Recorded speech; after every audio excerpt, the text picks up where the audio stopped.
drives the aircraft. He needs all the energy he can get. He'll be pulling up into the vertical and starting to roll.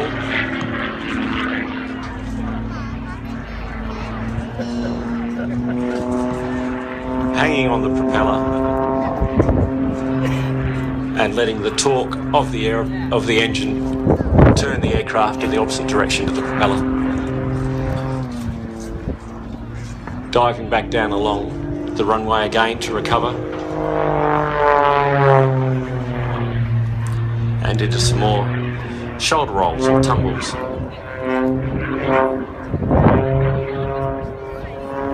For any of the pilots out there in the crowd who are wondering just what this feels like, I can tell you it's hugely disorientating, and for the first few times, probably for the first few months of trying this sort of thing, it's hugely nauseating as well.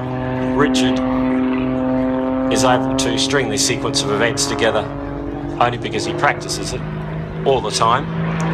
Whenever he's not flying the Boeing 757s and 767s and taking people on their holidays to Spain or Greece or Turkey or wherever, Richard can be found out